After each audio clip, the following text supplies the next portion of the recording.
We welcome you, brothers and sisters. I want to begin by thanking and greeting our brothers and sisters all over Malta and Gozo, obviously. I want to also, secondly, greet our brothers and sisters from the Philippines and the Filipino church in Terni. God bless you guys. Last week, like the daily week, we were with you. And we had a glorious, glorious service, brothers and sisters.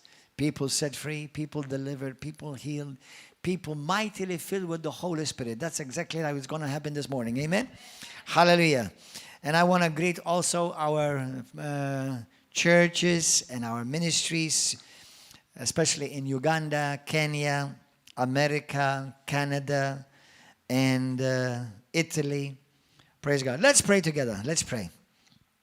I want to encourage you to open your heart and let the Holy Spirit expand you.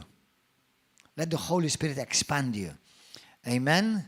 So pray this with me. Say, Father God, in the mighty name of Jesus, let my life become another Pentecost experience. From now on, what you did 2,000 years with the first church, do it again with me. Do it again with this church. And do it again with all the church all over the world. With all of those who call upon the name of Jesus Christ. And Lord, I thank you. We need another invasion. Invade our nation with your Holy Spirit. Invade the parliament. Invade the schools. Invade the court system. Invade by your Holy Spirit the police corps, the armies. Invade the justice system, Lord, with the Holy Spirit. Lord, we boldly declare that Jesus Christ is Lord and King, to the glory of God the Father. Amen. Today it's Pentecost Sunday. And for many, I want to say this, some of you may be a bit, but I want to challenge you. I've always been a person who likes to be challenged. How many of you like to be challenged? Do you know that's the only way you're going to grow? That's the only way you're going to grow. People who are satisfied can't grow. You have to always hunger for more. Amen? Hallelujah. But I've always I much rather be told the truth, even if it hurts, than be comforted with a lie.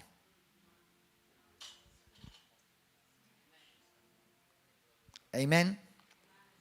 Today, as I said earlier to you, but people didn't hear me, there are millions of Christians all over the world.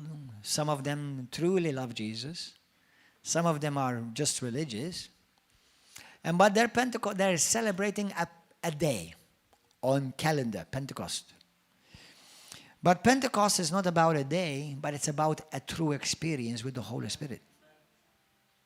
And it shouldn't be today and then tomorrow back to business as usual. If you have an experience with the Holy Spirit, no other day will be as usual again. Amen? And then when we look around us in our nation, Malta, in America, have you seen what's happening in America? You haven't? Please check what's happening in America. Now, it's not just in America. But especially in Europe and America, this is happening the most. Brothers, Target, a big mega store of Target, selling children's clothes of Satan. Satan loves you. Satan respects you. Go and check it out. Check my wall. Budweiser, they never got a penny from me anyway, but even... Look at the agenda, the diabolical agenda. Let me tell you something, brothers. Do you know why the church is here? Have you ever thought about this? Why God put the church on this earth? We're supposed to be the light. The mess that we are seeing in our nation, because the church is not doing its job. Now, this church is different. This church is doing its job. Amen? But if you are here and you're listening, may God burden you and impregnate you today Because the world is going to hell in a handbasket because the church, a lot of the church is dead.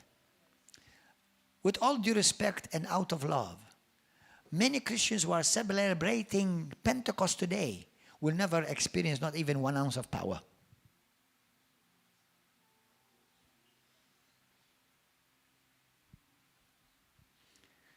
You see, God starts with a mighty visitation, and then he starts a movement. Are you part of the movement or are you part of the monument? We have many religious monuments all over the world with a cross on the top.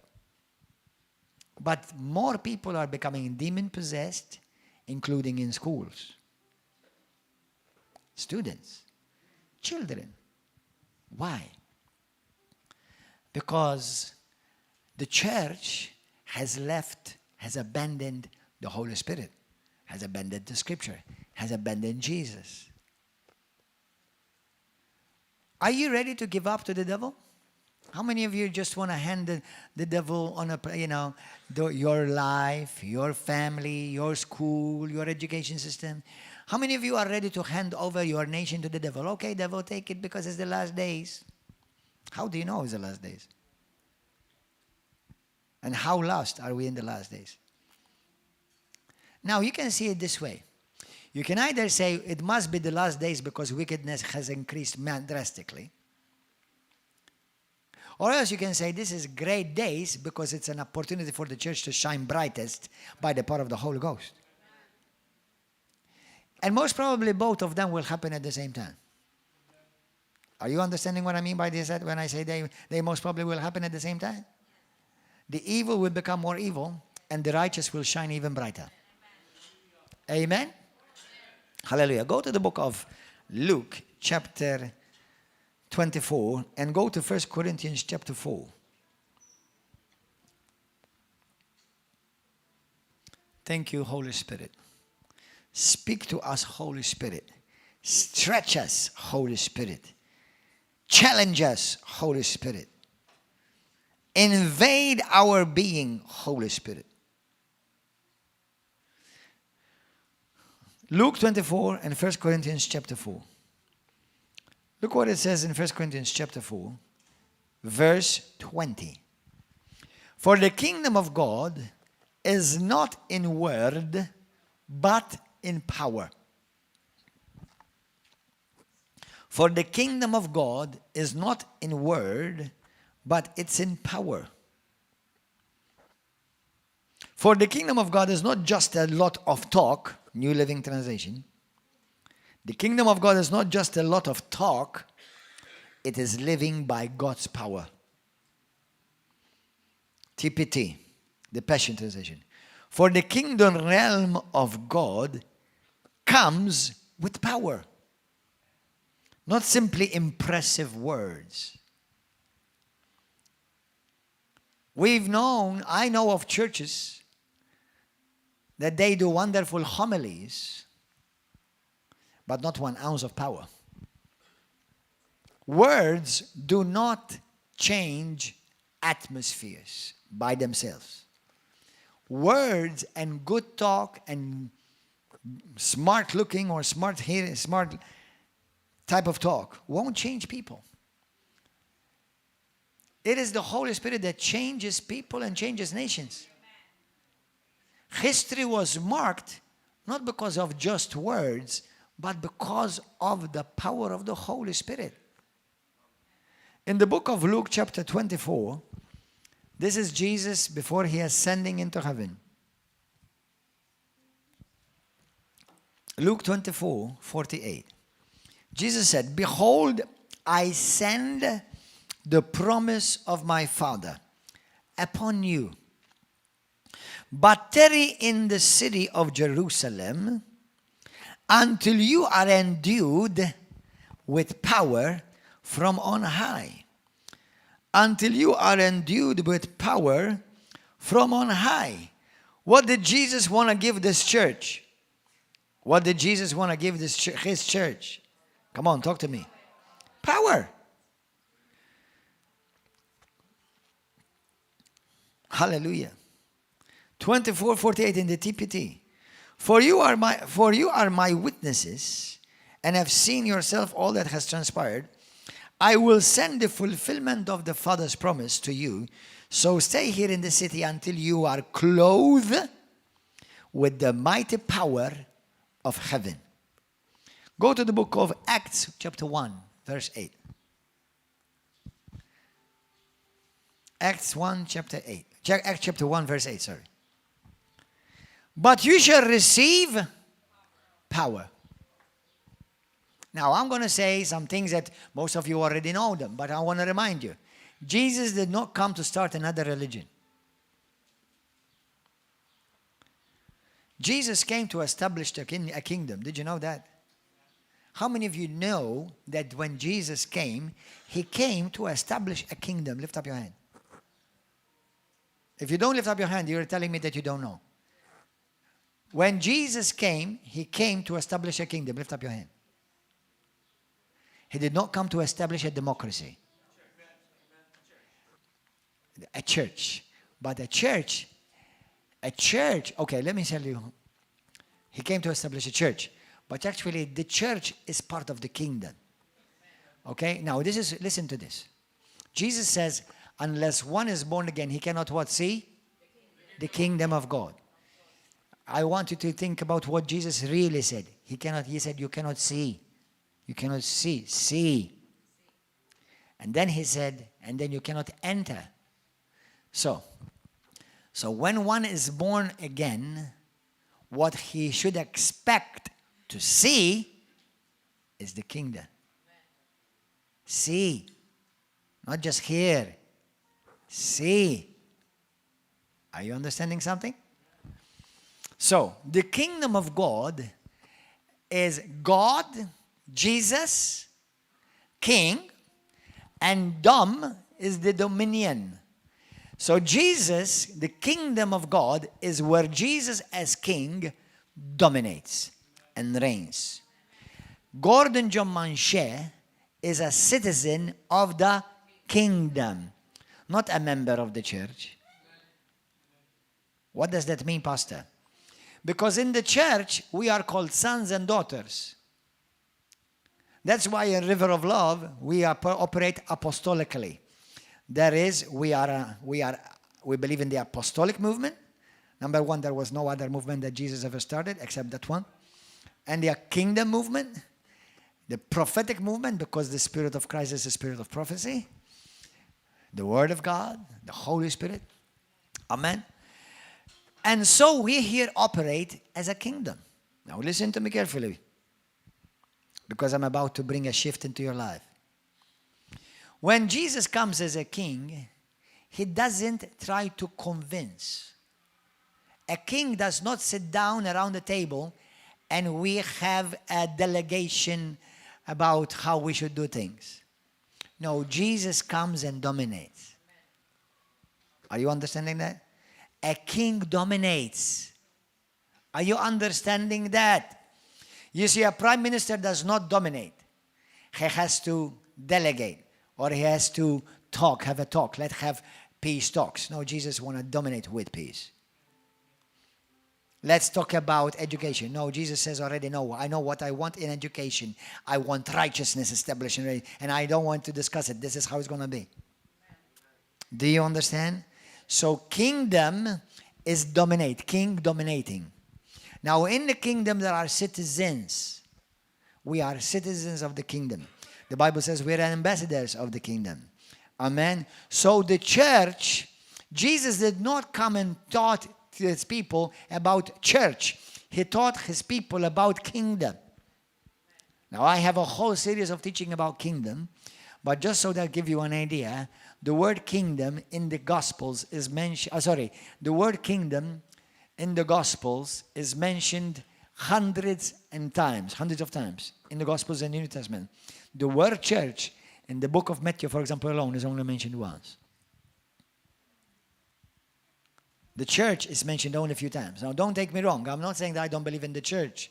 But the church is here to serve as a kingdom, not as a denomination or as a move or as a monument. I'm a citizen of a kingdom. Amen? And it's the kingdom of God, the kingdom of heaven. Amen? Invading earth. Go to Acts 1:8. Actually, let's go to a bit before that. Acts chapter 1, verse 1. I want to show you something. Go to verse 3. Verse 3. Because since it's Pentecost, I want to help you understand why the Holy Spirit was given. So who came first, Jesus or the Holy Spirit? Jesus. For 30 years, Jesus did not heal anyone, did not raise anyone from the dead. He did not cast out demons for 30 years. The Holy Spirit shows up and everything changes. Are you understanding? Now listen, many Christians today, they never met the Holy Spirit. Now, I understand because the Trinity is not in every way, but under the Trinity is such an incredible, vast doctrine that it doesn't matter how you look at it and where you study it, it is inexhaustible. Okay, the Trinity is inexhaustible. But the thing is this, number one, you cannot separate them, Father, Son, and Holy Spirit, but you can distinguish them. Are you understanding the difference? You cannot separate them, but you can distinguish them. Amen? Jesus came on the scene. And for 30 years, he did nothing. But the moment he was baptized in the Holy Spirit, everything changes. And now the kingdom starts manifesting. Please pause and think. Selah.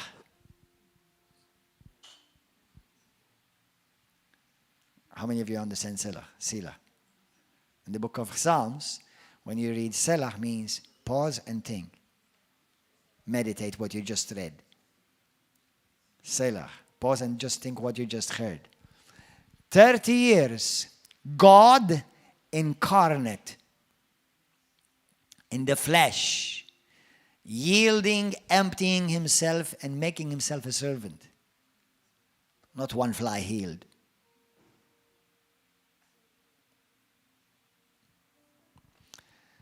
Now let me stir you up for hunger. Jesus was born of the Holy Spirit, right? Ooh. Exactly. So being born again is not enough. You can have the Holy Spirit in you and still be powerless.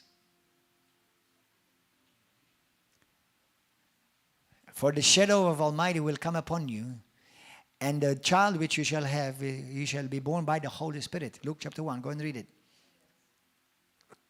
I can argue with you for fun. Who's the father of Jesus, the Holy Spirit or the Father? It doesn't matter what you say, you're going to be right because it's a Trinity. Amen? Hallelujah. So listen to this. So Jesus born of the Spirit, himself divine, eternal, his spirit is eternal, but born of the Spirit of God. Now 30 years later, unlike many Christians who say, well, I don't need the Holy Spirit, or I have enough, I have Jesus. Well, some even worse, no offense. Well, I have Mary. Listen, brothers and sisters. Jesus needed the Holy Spirit to bring forth the kingdom of heaven on earth. Think. Jesus needed the power of the Holy Spirit to manifest God's kingdom that is in heaven on earth. Thy kingdom come. Where? Your will be done. Where? On earth. Just like as it is in heaven. When?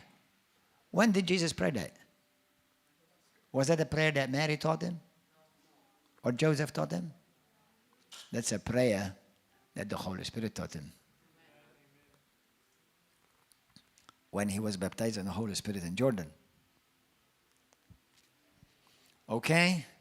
So now we have Jesus baptized in the Jordan. And the word baptized, listen, it's not some sprinkling on the head. And the word baptized is not even just one little tongue on your head. Are you understanding that? The word baptized means to be immersed. Listen, everybody say immersed. Swallowed up. Engulfed. On the day of Pentecost, the apostles didn't just have one little tongue on their head.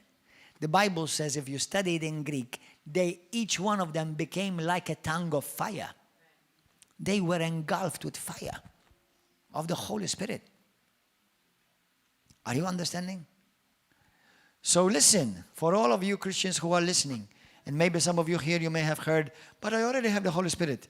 Yeah, you have the Holy Spirit in you, with you, and in you. But what about upon you? In you is for you. Upon you is for the nations. In you is to help you, enable you to walk as a Christian for your life, to bear fruits for righteousness. But upon you is what going to enable you to live a supernatural life, casting out of demons, speak with other tongues, prophesy, operate in the gifts of the Holy Spirit, and make every demon that passes by you tremble and shake in Jesus' name. Hallelujah! Amen! Somebody shout hallelujah! In Jesus' name. Acts 1:3. Hallelujah. Are you enjoying this? Yes. Now Jesus, look at this. Being seen by them, by the disciples, for 40 days, and speaking, you need to bring your Bible to church, brothers and sisters. And speaking things to the disciples about the church. Is that right what it says, Nabila and Sue? That's what it says? No, it doesn't say that. You see, you're not listening. I did that on purpose to test you.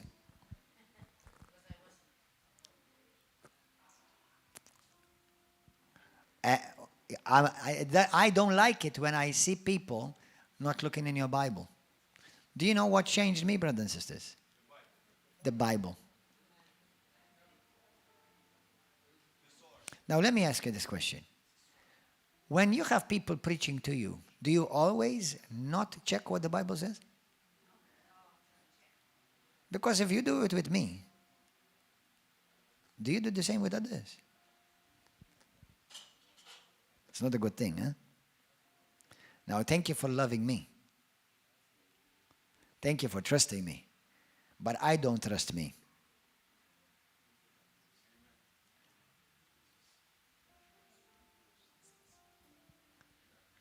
Check your Bible. Number one, that's how you're going to learn. That's how you're going to remember more what you learn. Because you're using more senses. Anyway, listen to this. So Jesus says that he spoke to his disciples for 40 days concerning things pertaining to the kingdom of God. Did you know that? For 40 days he didn't speak about the church. He didn't speak about the pastor or the bishop or the pope. He spoke to them about the kingdom. Now listen, how was his kingdom going to come? How was his kingdom going to come? Come on, brothers and sisters. Now, a king, okay, let's make it natural. Let's make it where we can understand. Imagine I'm a king, okay? And by the way, I am. I'm King Gordon. One of you is King Kong. Now listen, I'm not joking. You are kings, don't you know that? Why do you think the Bible says Jesus Christ is called the King of Kings? Where are the kings? What kings is he talking about? You are the kings. Jesus' Bible says that God made you kings and priests unto God. Amen. You are the king. So Jesus Christ is the King of Kings. He's the Lord of Lords and the God of gods. And I'll stop there. Nobody can handle any more than that. Hallelujah. Hallelujah. Thank you, Jesus. So listen to this. So now, how is it? I am king, but I go by myself. Imagine I'm walking down the street by myself. Have you ever seen a king walking down the street by himself? I've seen queens walking down the street by themselves, but I've never seen a king walking. I don't know if you got that. I'm not sure if you got that. But if you don't get it, I'll give you the revelation after the church. Okay? So, kings do not walk by themselves. Kings walk with a whole army to demonstrate power. Amen? Hallelujah. Now, Jesus appears on the scene after 30 years. And how does he come walking? With power. He is on the scene appearing with power.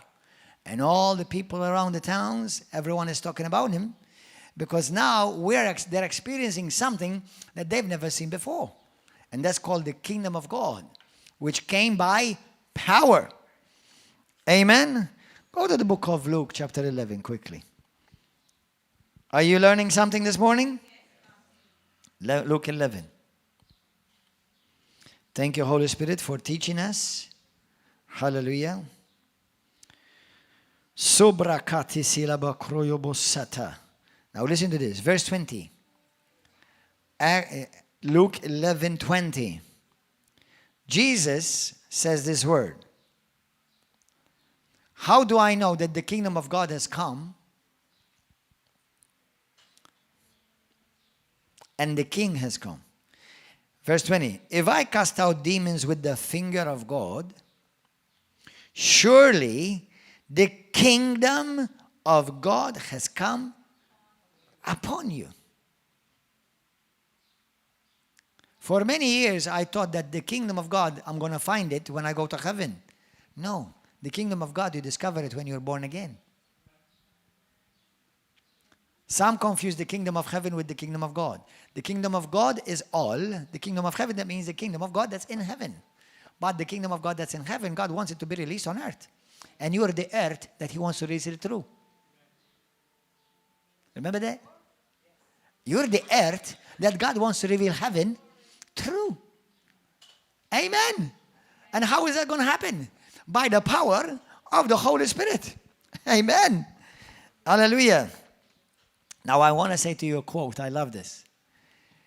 God so loved the world that he gave what? Amen. But God never gave the world the Holy Spirit. God loved so much the world that he gave the world his son. But then God loved you, the church. He gave you the Holy Spirit. I want to remind you what Jesus said.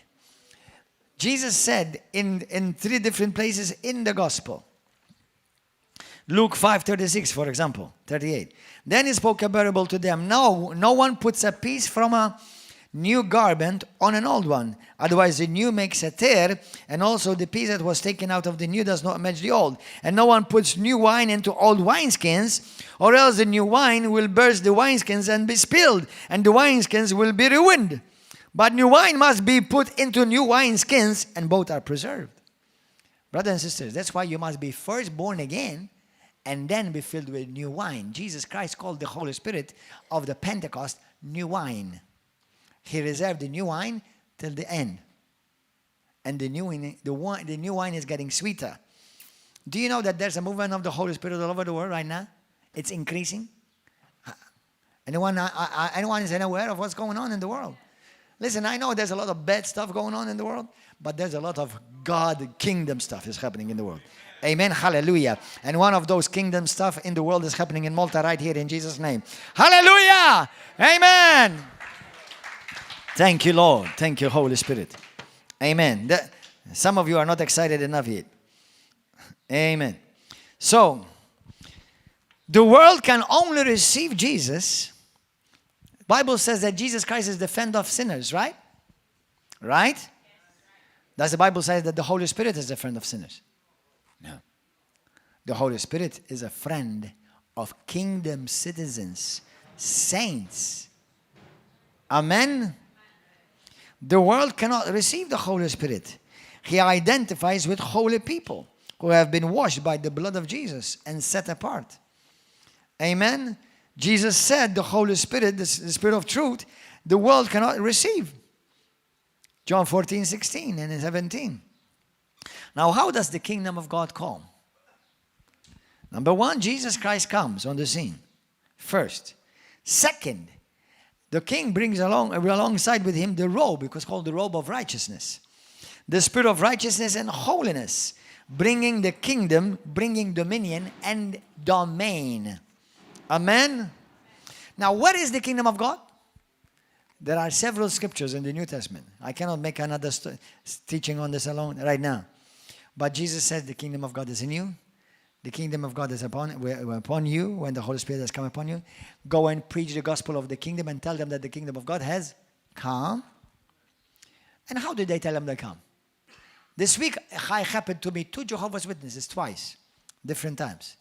And sadly, the Jehovah's Witnesses, they preach about the kingdom of God. Have you ever discovered, have you ever found out that they preach about the kingdom of God? Listen, when the disciples preached about the kingdom of God, they were not using words. They were demonstrating the kingdom of God. I came here to preach to you about the kingdom of God. Show me. No, I just want to tell you. No, show me. No, the kingdom of God, you don't tell, you demonstrate. You see, the kingdom of God comes by the Holy Spirit to demonstrate, not to tell you a nice homily. And what do we have churches full of? Nice homilies. What a lovely homily that was. Nice nap. Amen? Hallelujah. So, the kingdom of God is when the king comes to dominate, everybody says, by the Holy Spirit. Do you know that the Holy Spirit is jealous? James chapter 4, verse 5. The Holy Spirit yearns for you with a holy jealousy. Now, how many of you honestly want to experience the power of the Holy Spirit? Lift up your hand. Do you know what they were doing when the Holy Spirit came upon them? They were seeking Jesus. They were worshiping God. They were praying. Meaning they were set apart. They were consecrated. They chose to follow Jesus. And Jesus said, now that you want me, I'm going to give you exactly another one just exactly like me. Holy Spirit. Amen. So, the Holy Spirit, by the kingdom of God, through Christ Jesus, comes to dominate.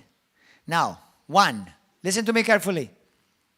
The Holy Spirit will never give you dominion over other people.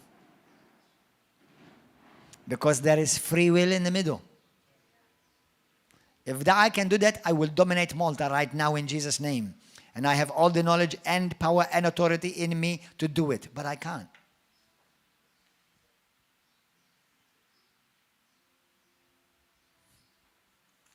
So you cannot dominate people. But what do we dominate over by the Holy Spirit? Number one, we dominate by the power of the Holy Spirit over demons, devils, curses, witchcraft. How many people have seen delivered from witchcraft? Voodoo, black magic, curses, generational curses. Do you know what? I never sit down and have a debate with them. I dominate by the power of God, by the power of the Holy Spirit. Number 3, we dominate over sickness, all kinds of diseases. We dominate over them. That's why, listen, I know here there are different Christians from different parts of the world, but this is Bible. Have you ever seen anyone in the Bible ask for healing of prayer? Lord, do you want to heal me? Or else Jesus. Have you ever seen Jesus praying for someone for sick? And by the way, Jesus never prayed for the sick. He just healed the sick. That's why Jesus says that in my name they will cast. In my name they will heal. So please, this is another concept. It's another way of looking at the Bible the way it really is written. Jesus didn't say go and pray. He said go and heal. Go and cast out. Go and baptize. You see, this is all kingdom talk. This is all dominion talk. Amen? Are you understanding this? I cannot dominate you. But if you give me permission, I dominate over whatever the enemy is trying to attack you with. Sickness, disease, curses, spirits, those I have full authority over in Jesus' name. And you, not just me. Amen? And we need the Holy Spirit. We need the Holy Spirit. As a matter of fact, without Him, we're dead. Without Him, we become another religion. Another dead religion. By the Holy Spirit, we dominate over sin. How many of you have been tempted? Have you ever been tempted by sin? The rest of you have just sinned right now by lying. Now listen. How many of you, right now, you're dominated by sin? Now if you are, it's either you're not a Christian or because you've not used your power and authority. But Christians, that's why we stop sinning. Because we actually been given power to dominate sin. When I did not have the Holy Spirit, sin dominated me. Amen, you understand me? That's why people who excuse sin, pobrecito, they don't have the Holy Spirit.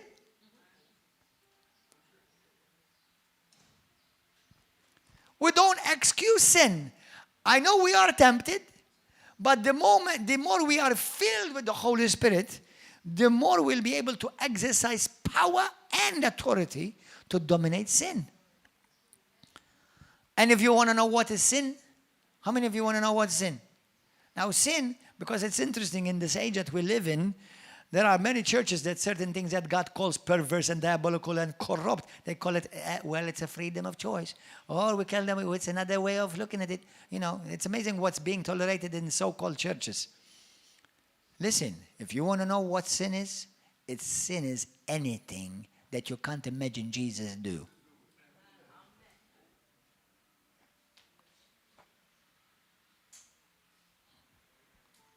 If you're doing something, saying something,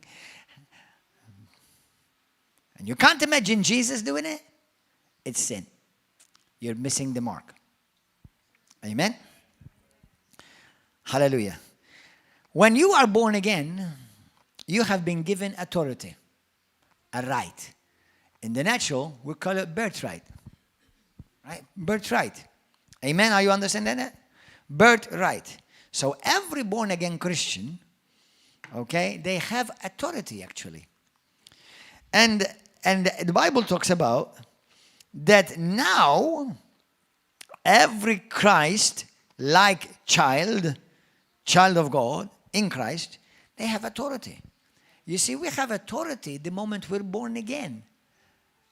But do you know there are all Christians of the world, all have been given authority. But not all have power. Because power comes by the Holy Spirit. Authority comes by Jesus. In the name of Jesus. But Jesus said, don't leave Jerusalem yet. There's another thing you need to receive. It's called the power of the Holy Ghost. Amen. Hallelujah. Go to Romans 8. Quickly. This is a beautiful scripture. I love the scripture. Hallelujah.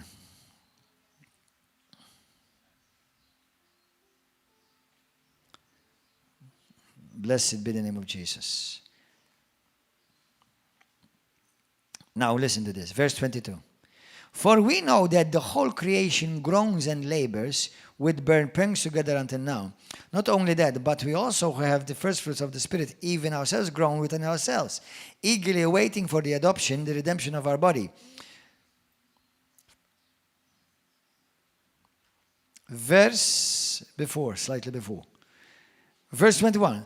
The creation itself also will be delivered from the bondage of corruption into the glorious liberty of the children of God. The more children of God operate in the power and authority, the more creation will be redeemed. More people will be redeemed. More souls will be redeemed. We operate not as orphans, but we operate under right divine apostolic alignment and authority for better and greater results. And the reason I had to put this in, Because I know some Christians have gotten the teaching of the authority, but they're living in rebellion. So your authority is not going to be able to be manifest as it should be. So make sure that you are under godly submission. And don't be afraid of submission. Submission means I'm under a mission. I'm under a mission. Are you under a mission? I'm under a mission. Hallelujah. I'm under the mission of heaven, of the King of Kings and the Lord of Lords. Hallelujah. Thank you, Jesus. Power comes to you when you are baptized with the Holy Spirit. Remember Jesus Christ speaking to the woman at the well. He said to the woman at the well in John chapter 4, if you knew who was asking you to give him water, he would have given to you. And it will have become in you a well. A well. Bir, bil-Malti, a well. Now you and I know that you can live by drinking from your well, right? But if I had a well, for example, in this church here, actually we have wells under the church. We have 2 at least that we know of. Now, in this church, with that well or the other, we can feed a family too. We can live good with that. But one well is not enough to feed the whole nation. Now, some of you, every one of you, as a Christian, you have a well on the inside. That's for you. But when God baptizes you, it's not just for you. Now it will become in you rivers of living water, so that you will go and make Malta and go to wet and submerged and baptized in the Holy Spirit. Hallelujah! Amen! Thank you, Jesus. You know how Jesus said that when the Holy Spirit has come upon you, you will be clothed, in Luke chapter 24:48 as well, you will be clothed with power. Listen, clothing. So the Holy Spirit, the power of the Holy Spirit is the clothing of the Christian. Now let me get you some of you nervous. Are you ready? Imagine my eyes were spiritually open right now. And I see a bunch of you naked.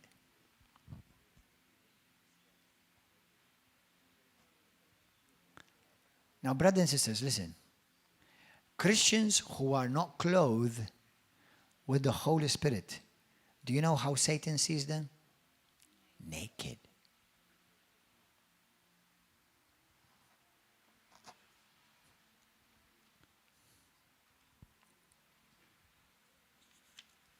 Empowered. Be empowered by the Holy Spirit today.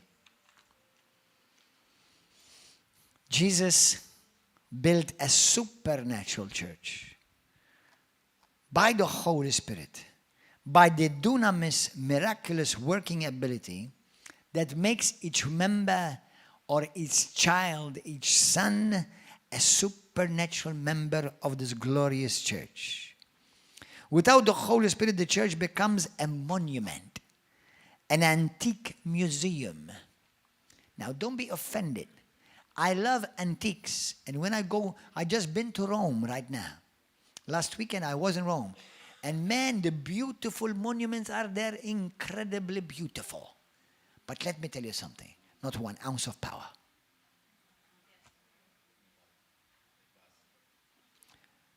Do you love to be part of the monument? I'll take you a picture with it if you want. Smile, my brother. No, I don't want to be part of the monument. Monuments are good. They attract tourists and demons. But when you become a movement of the Holy Spirit, demons will tremble.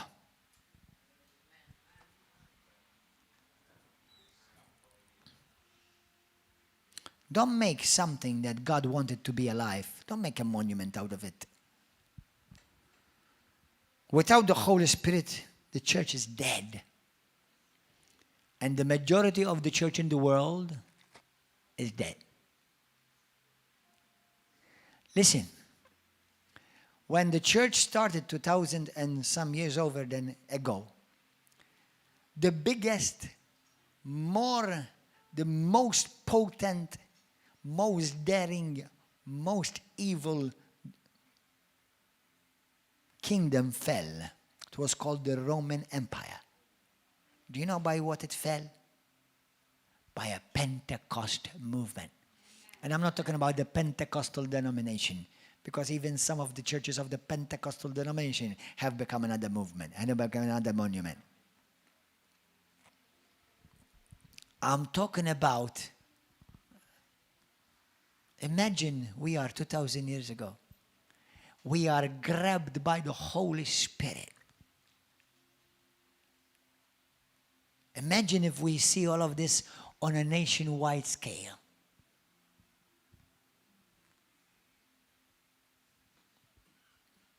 Let me say something to you, brothers and sisters, because I know there are people visiting from outside. Listen to this. How many of you would like to see unity in the church? Lift up your hand. Forget it without the Holy Spirit. Forget it without the Holy Spirit. Forget it. Do you know one of the reasons why there is no unity in the church? Now, I'm going to offend some with love, but I won't be sorry. Because many lift up Mary, others lift up the Pope, lift up the patron, lift up the saint, lift up the pastor, lift up the denomination, lift up whatever.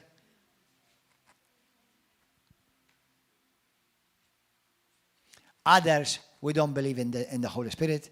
Others, we don't believe that the gifts are for today anymore. Others, we don't believe that miracles are for today. This is all the works of the Holy Spirit.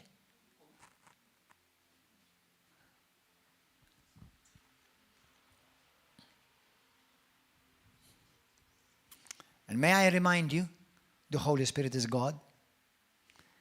And you tell me, if you really have Him, do you think you will feel any lack? No. Come on.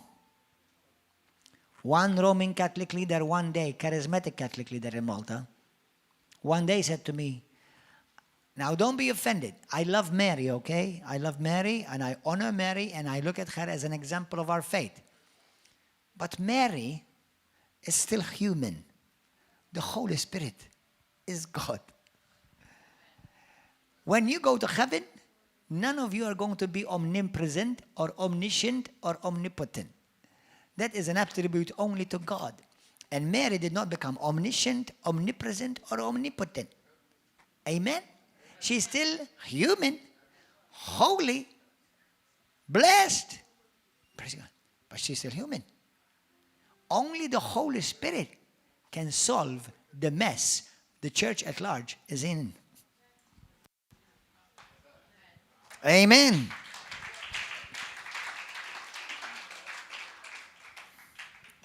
I don't know why not everybody clapping.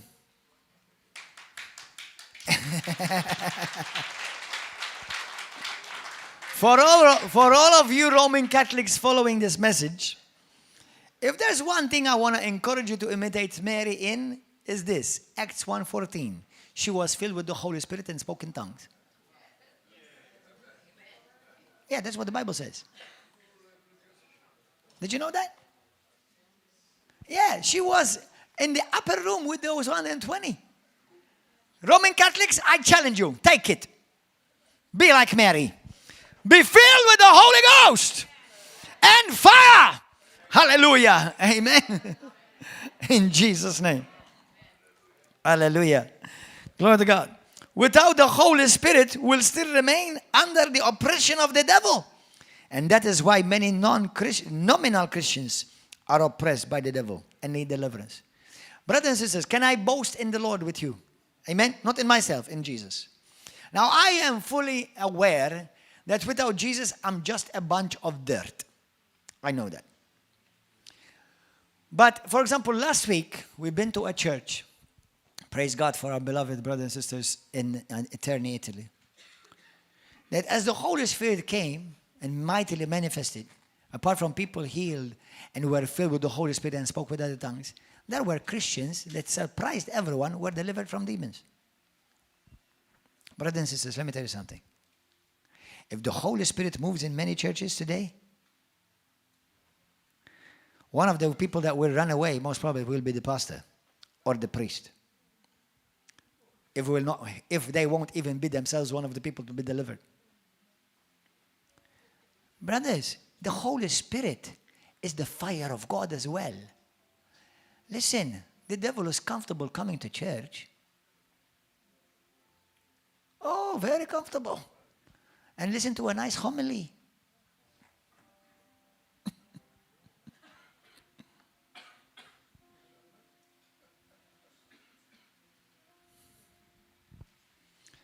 How hungry are you?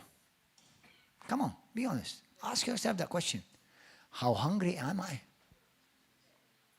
By the way, if you think I'm making some Roman Catholics nervous, I make my own people in my Irish circle nervous. And sometimes I make myself nervous. Because I'm a man who always wants more. Do you want more? Yes. Are you satisfied where you are? If you're satisfied, you can't have more. Full stop. Full stop. I want to be, until the day God calls me heaven, I want to be learning something, expanding, growing, going from glory to glory. Amen. Hallelujah. Not from gory to gory, from glory to glory. Do you understand that? Gory means ugly. Amen. All right, amen. Thank you, Jesus. Hallelujah. Now look at this in Luke chapter 17, Luke 10:17. Luke chapter 10, verse 17. When the kingdom of God comes in a place, in a nation, in a church, in a group of people, in a community, when the kingdom of God by the Holy Spirit comes and invades, look what happens. In Luke 10:17, then the 17 returned with joy, saying, Lord, even the demons are subject to us in your name. And he said to them, I saw Satan fall like lightning from heaven. Behold, I have given you authority, listen to this, to trample, not to have a discussion, to trample upon scorpions and serpents, to trample. Please understand. Some of you who have been with us for a few years, have you ever seen people being delivered from demons? Those of you been here. You've seen people. Did you notice how they all have to leave? I don't ask them for permission.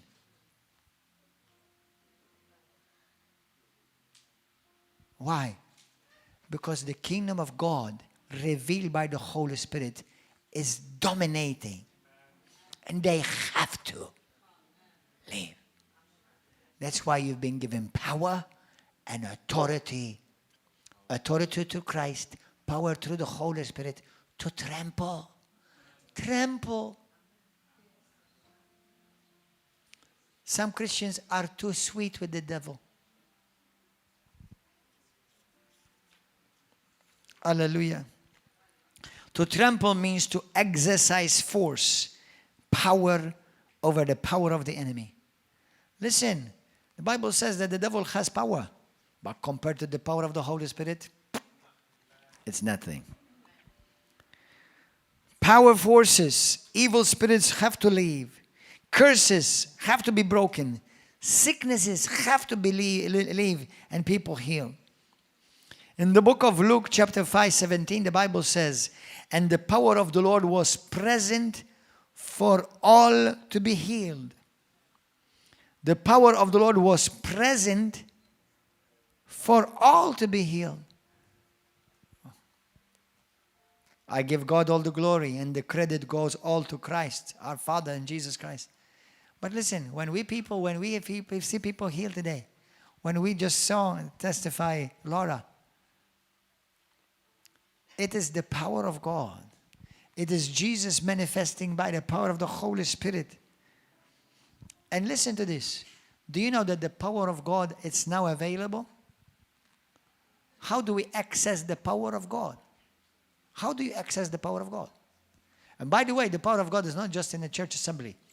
You walk in the power of God. Daily. You walk daily in the power of God. By the way, the power of God, listen, the church was birthed, Acts chapter 1, and the church was empowered, and then the church was released. So the power of the Holy Spirit is actually not for you. It's actually for the people around you and for the nations. Amen. Hallelujah. Thank you, Lord. The church is what makes the Holy Spirit visible. Do you know that nobody can see the Holy Spirit? But you and I make him visible. When we see the Holy Spirit manifesting, when we see prophecies being released, when we see the word of knowledge activated, That's the Holy Spirit. And we give him a body. Amen. Thank you, Holy Spirit. Praise and worship him. Come. The Holy Spirit was given to us. Now listen to this. If you're writing down, please write these down these notes. 1. The Holy Spirit, everybody say, was given to make us holy. Why do I need to be holy, Pastor? Because you don't want anything that the devil claims over you. God will always forgive you. But you don't want the enemy to have any claim over you. That's why I want to live holy. One day, some of you know the story. When we were casting out a devil out of somebody, out of a 13-year-old kid. Here. He was in Satanism. He came. We had about 4 or 5 men holding him. And one brother came and tried to cast him out. You shouldn't do that anyway. When the minister is ministering, just let the minister deal with them and you intercede, okay? Don't butt in. You may regret it.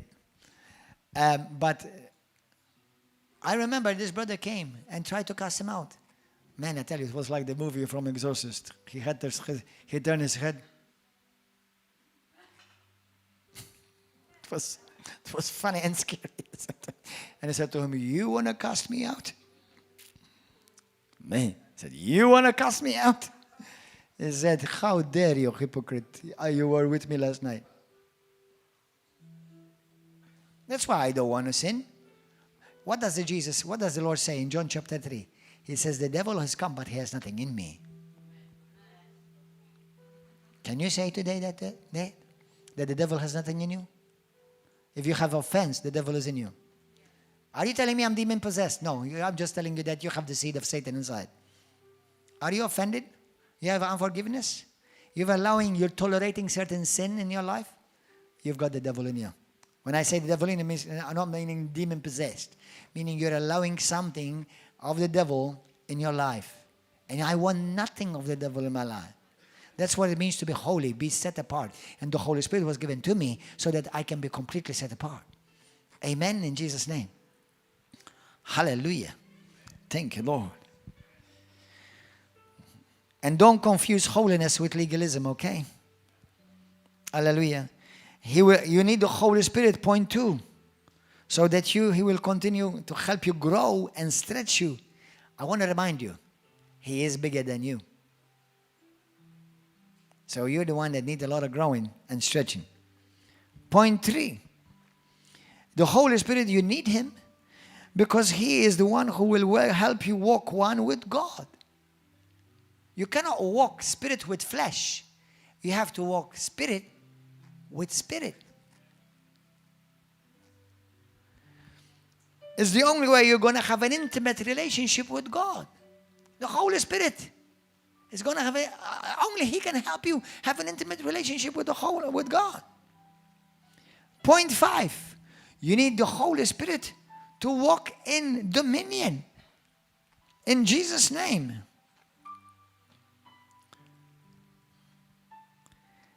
Point 6, the Holy Spirit was given to you to make heaven a reality for many people.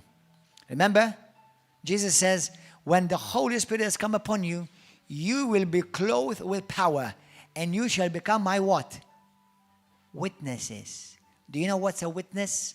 A witness is not somebody who is witnessing. A witness means somebody who produces evidence. Let me show you the truth of Jesus. Be healed. A word from God that nobody knows, only the Holy Spirit knows. That's evidence. I have called you to be my witnesses.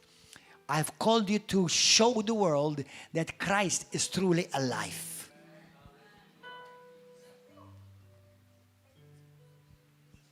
Amen. The Holy Spirit, God wants to release heaven through you. Do you want God to use you? Do you want God to use you? How many of you really want God to use you? Yes. I mean, I'm not telling you just use you just to talk about Jesus with somebody once in a while. I'm talking to walk in the manifested presence and power of God every opportunity that comes your way. In Jesus' name. Now, you need the Holy Spirit. Do you know why? Because you're the only people on earth that can carry God. I know, sometimes I speak bombastic on purpose because it makes you think. Did you know that there is no other, for lack of better terms, religion in the world that carry God? Roman Catholics, be careful, you don't fall into that trap either.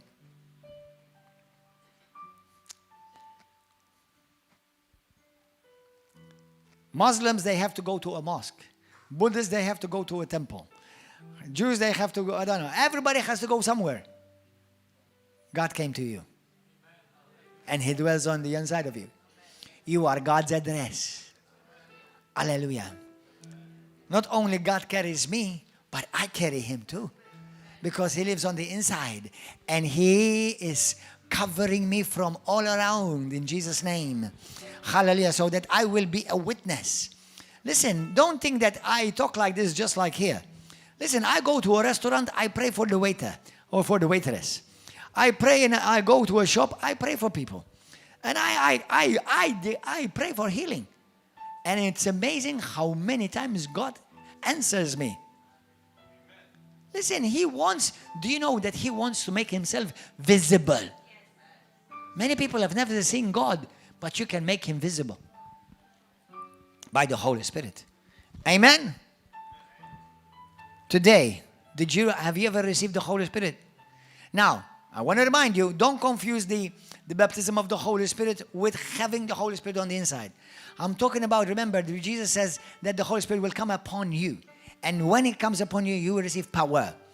Now, how do you receive? We receive by faith. In Galatians chapter 3, verse 2, it says, we receive the Holy Spirit by hearing of faith. Verse 5, it says, we receive what the Holy Spirit has for us, the working of miracles. He does it not by the works of the law, by the hearing of faith. Once you have heard, you believe, then you receive. And we act by taking the word of God as it is. Do you believe the word of God? How many of you believe what you've heard today? Amen, that's for you. We receive not looking for feelings, although feelings may be there, but they're not guaranteed because we walk by faith. We walked upon the word of God by faith. Amen? So what is the evidence that you have been baptized of the Holy Spirit? What is the first evidence? Now don't be nervous because I know some of you may have not been taught certain things. Everywhere, I say everywhere, that the Holy Spirit fell, always something visible and tangible happened. Are you understanding this? So you cannot say to me, I have received the Holy Spirit, but nothing happens. Everywhere in the book of Acts where the Holy Spirit fell, they spoke with other tongues. Everywhere. Well, I know one scripture, it doesn't say they didn't. It just simply doesn't mention it. As simple as that. But if you take it as a global doctrine, then it becomes obvious because if here they spoke in tongues, here they spoke in tongues, here the Holy Spirit spoke in tongues, but here they didn't. Well, that doesn't say anything. Well, no, sure, they spoke in tongues as well. Is a pattern. And now, isn't it interesting? Now, when the Holy Spirit came, the Bible says they saw tongues of fire. Now, isn't it? They didn't see a fish or a ship or a cross. They saw a tongue. Because the first thing that the Holy Spirit will take hold of when you are baptized in the Holy Spirit is your tongue. And He will give you a new tongue, a supernatural tongue, a heavenly tongue. Amen? Amen, in Jesus' name. Praise God. Some of you may say, well, Pastor, I'm very conservative. Well, we can change that. Hallelujah, in Jesus' name. Amen. Hallelujah. Let me read to you these scriptures. Look. And these scriptures are going to show, not all of them, but there are other scriptures in the Bible. Number one, they spoke in tongues. They prophesied. Prophecy. Don't shun prophecy. The Bible says, do not despise prophecies. Prophecy is a sign the Holy Spirit is present. Boldness. Oh, Pastor, you're very bold. Well, thank you. Why aren't you? We're supposed to have received the same Holy Spirit, amen? They proclaimed openly the wonders of God. Another thing, fear was broken off of them. How many Christians are bound by fear? It's unbelievable. It's unbelievable.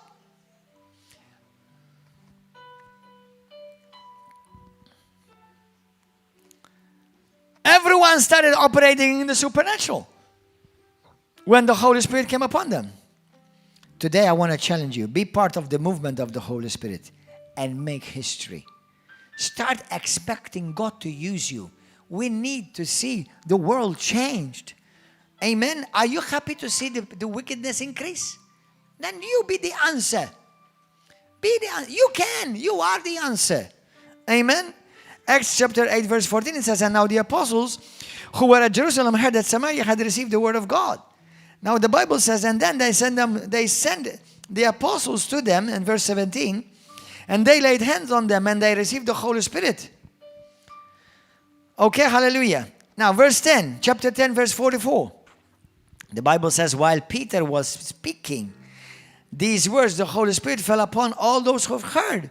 And what did they hear them do? They spoke in tongues and magnified God.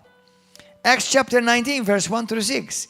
And it happened when Apollos was in Corinth that Paul, having passed through the upper region, came to Ephesus, and finding some disciples, he said to them, have you received the Holy Spirit when you believed?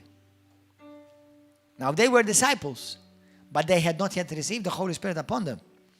So they said to him, we have not so much heard whether there is a Holy Spirit. And he said to them, in what then were you baptized? So he said, into John's baptism. Then Paul said, John indeed baptized you with baptism of repentance, saying to the people that they should believe in him, Jesus Christ, who was come after him, that is on Jesus Christ. But when they heard this, they were all baptized in the name of the Lord Jesus Christ in water. And then Paul had laid hands on them, and the Holy Spirit came upon them, and they began to speak in tongues and prophesy. Have you noticed in the Bible, when the Holy Spirit came, when Pentecostal experience came, everyone changed. There was evidence. What is the Holy Spirit given to you for? To have evidence. Let's all stand. Amen. Do you have evidence that you are a Christian? Do the people around you at work, do they know that you are a Christian? When you talk, do you talk like Jesus? Or do you share just your opinion? Or what the denomination of my church says? I want you to hunger right now for the Holy Spirit. Hunger for more. If you say to me, Pastor, I've received the Holy Spirit and I speak in other tongues. But you know what? There are Christians that along the line, along life, sometimes they start leaking and they need another refreshing. In the book of Acts chapter 4, the Bible says when the Holy Spirit came upon those who had already been in the book of Acts chapter 2. And they were refreshed. They were refilled with the Holy Spirit. Sometimes it's true. We have been baptized in the Holy Spirit. We have received the power of God. But then we become alienated. We stop remaining on fire for God. And we need another refreshing of the Holy Spirit. Anyone here today for the first time, you say to me, Pastor, first and foremost, I want to receive Jesus Christ as my Lord and my Savior. Anyone, lift up your hand. Anyone today, you are for the first time, you want to receive Jesus. Listen, what does it mean you receive Jesus? It doesn't mean today I'm going to receive chicken, tomorrow turkey, and tomorrow Jesus. No. To receive Jesus means you're ready to surrender your life to Christ. Listen, Jesus does not want to give you half of him or a part of him. He wants to give you all of him. Amen. And he wants you all for himself. And one of the reasons why, not because he only loves you, but also because he wants not part of you given to the enemy. Amen. Hallelujah. So today for the first time, if you are here and you've not been saved, you're not born again yet. You don't know for sure that if you die today, you're going to go to heaven. But you want to be sure. Lift up your hand if you want to be sure that you're saved. Lift up your hand. Anybody here for the first time? Anyone? Are you all saved? Are you sure that if you die today, you're going to go to heaven? Are you sure? Lift up your hand. Anyone? Okay, then you're all saved, right? What about those of you who say to me, Pastor, I've been saved, but I walked away from God. And I want to make a fresh commitment to the Lord. I want to make a rededication of my life to Christ. I want to get rid of bad habits. I want to get rid of laziness. Because most of the Christian sins are laziness. It's laziness. I want to get rid of anything that's hindering me with my walk with God. I am a Christian, but I want to set things right with God today. I want to start afresh. Anybody here? Lift up your hand. Hallelujah. Praise God. Thank you, Lord. There are others of you. Lift up your hand. Anyone else? Thank you, Lord. Now the third invitation. You say to me, Pastor, I'm a Christian. I love Jesus. I know if I die today, I will go to heaven because it's by His grace that I'm saved. But I live a powerless life. I've never seen the power of God. I've never experienced the power of God. If that is you, and you want to be baptized with the Holy Spirit today and the power of God and receive also the wonderful gifts of the Holy Spirit operating in your life with the initial, not only, with the initial evidence of speaking in other tongues. If that is you, lift up your hand. Anyone here? Thank God. Those of you who all lifted up your hands, come forward quickly. Come forward quickly. Come quickly, come.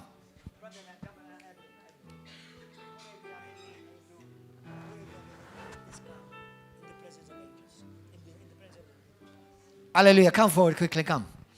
Hallelujah. Today I want to make 2 invitations. So many of you answered 2 invitations. 1, rededication. Rededication. Brothers and sisters, please, don't leave this church and say, well, wasn't that a lovely sermon? Some of you may say, man, he couldn't stop talking. Listen, when you're filled with the Holy Ghost, you're going to say something. You won't stop talking when the Holy Amen. But listen, I desire that you all leave here baptized in the fire of God and go and be changed and bring change. Amen. Hallelujah. Pray for these brothers and sisters here. How many of you need healing in your body? Anybody need healing in your body? Lift up your hand if you need healing. If you need healing in your body, I want you to come behind this line. Now listen, brothers and sisters. Today I'm going to pray for you. Some of you are going to pray for rededication, to start afresh. Start it, brothers. I want you to, and don't look back. Listen, if you mess up, don't give up on yourself. God does not give up on you. If you mess up, if you give up on yourself, how are you going to fix it? How are you going to advance and make anything better if you're going to give up on yourself? So just because you make a mistake and then you give up, you solve nothing. As a matter of fact, you made even things worse. Amen? If somebody from the ship fell in the sea, you don't say, well, I'm in the sea now. No, you still call for salvation. Amen? For a hand. Hallelujah. Lift up your hand. Praise God. And those of you on YouTube. Those of you on YouTube. Hallelujah. We're going to pray for you. In Jesus' name. We're going to pray for you to receive Christ. I want to pray for a prayer of salvation first and foremost. For those of you who've never said this prayer from your life, from your heart, say this prayer from your heart for the first time in your life. Say this with me. Say, Heavenly Father, I thank you for your Son, Jesus. I believe with all of my heart that Jesus is the Son of God. I believe that Jesus died for me on the cross. And because of His death on His cross, all my sins have been paid for. All my sins are washed away. Today, I believe that Jesus is my Lord and my Savior. Lord Jesus, come into my life and be my Savior. Deliver me, Lord God, from hell and from the wages of sin. Today, I receive the gift of eternal life. I receive salvation. And from now on, I want to live for you. Jesus, I thank you for saving me. You are the Son of God. You are my Lord and my Savior. And to you, Father, I give all the glory and honor. In Jesus' name, amen. Hallelujah. Lift up your hand right now, everybody. Start talking to the Lord. Start talking to the Lord. Praise God. Start to the Lord. Olli l-mużika.